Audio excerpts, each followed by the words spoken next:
अस्सलामु अलैकुम वरहमतुल्लाहि वबरकातुह। मेरे दोस्त बुजुर्ग बंधुगण, এই যে কবরটা দেখতেছেন, এগুলো মায়াবী বশীকরণ, মায়াবী জাদু। এই পরীর নাম হলো ফুলমতি পরী। এই পরী দ্বারা কাজ করতে গেলে সর্বপ্রথমে 4 পিস হরিণের ঝিলিয়া নেবেন। 4 পিস হরিণের ঝিলিয়ে এনে হরিণের ঝিলির উপরে সুন্দর করে মেসকো জাফরান ধারা এই নকশাটা অঙ্কন করবেন।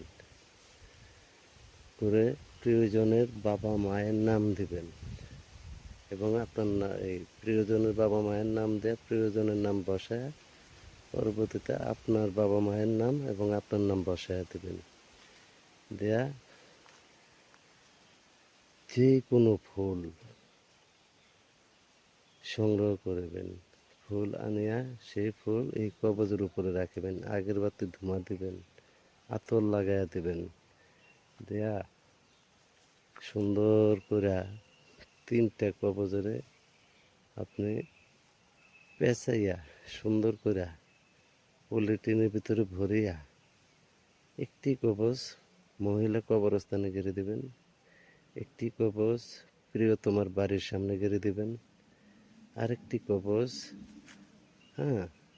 একদম শ্মশানে গেড়ে দিবেন, আরেকটি কবজ মনামনি মিক্স করে আপনার সঙ্গে রাখিবেন। খোদার কসম করে করলাম, প্রিয়তমা পৃথিবীর যেই প্রান্তে থাকুক সে আপনার দাস হয়ে যাবে। আপনার কাছে আসার জন্য সে আকুল বেকুল হয়ে যাবে।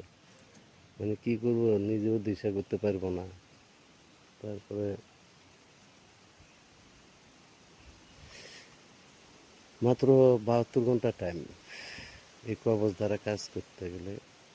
ইনশাল্লাহ কাজ করেন, ভালোভাবে কাজ করেন। যার উপরে প্রয়োগ করবেন তার নাম আছে, রাশি আছে, মেজাজ আছে, সেতারা আছে, বুরুজ আছে। এগুলা মিলে যদি কাজ না করেন, আপনি যদি পৃথিবীর সব কবজ লেখিয়া সঙ্গে রাখেন, কাজ হবো না ভাই। সেতারা ধরিয়া কাজ করিবেন, ইনশাল্লাহ প্রতিটা কাজে আপনি রেজাল্ট ভালো পাইবেন। সেতারা ছাড়া যে ব্যক্তি করব কাজ হবে, আমি তার গোলামি করুন যে সেতারা ছাড়া কিভাবে কাজ হয়। তাইলে পৃথিবীর সবাই এভাবে বই পুস্তক কিনে বই পুস্তকের মাধ্যমে কাজ করতো, সেতারা লাগতো না। এই জন্য বলছি, বুঝে শুনে কাজ করেন, ইনশাল্লাহ রেজাল্ট পাবেন। আমার জন্য দোয়া করবেন এবং যদি না বুঝেন আমার সাথে যোগাযোগ করেন, আমি বুঝিয়ে দেবো। ধন্যবাদ।